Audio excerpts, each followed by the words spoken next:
Hi friends, welcome back to my channel. இன்றைக்கி நம்ம பார்க்க போகிற வீடியோ என்னென்னு பார்த்தீங்கன்னா, முருகனின் வேளால் தோன்றிய ஊற்று பற்றி தான் பார்க்க போகிறோம். சிவபெருமான், அகத்தியர், அருணகிரிநாதர் ஆகிய மூவருமே முருகப்பெருமானிடம் உபதேசம் பெற்றவர்கள். அகத்தியர் முருகப்பெருமான் குடிகொண்டுள்ள தலங்களுக்கு எல்லாம் யாத்திரை சென்றார். அப்போது கதித்த மலையான இந்த பகுதியில் தவம் இயன்ற விரும்பி முயற்சித்த போது நீர்நிலை இல்லாமல் தவித்தார்.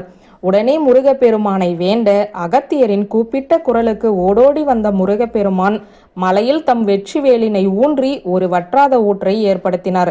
அந்த ஊற்றிலிருந்து நீர் பொங்கி பெருகியது.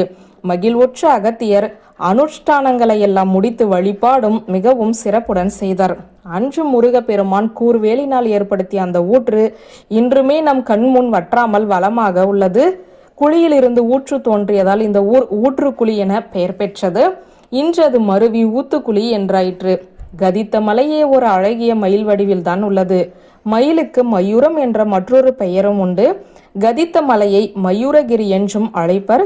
கதித்த மலை கவி அமுதம் என்ற நூல் மூலம் சண்முக சுந்தர கவிராயரும், கதித்த மலை பிழைத்தமிழ் என்ற நூல்வழி சோமசுந்தர பிள்ளையும், கதித்தமலை பதிகம் என்ற கவிதை நூல் மூலம் வண்ணச்சரபம் தண்டபாணி சுவாமிகளும் நம் கதித்தமலையின் பேரருளும் சிறப்புகளையெல்லாம் பெரிதும் வியந்து போற்றி பாராட்டி உள்ளனர்.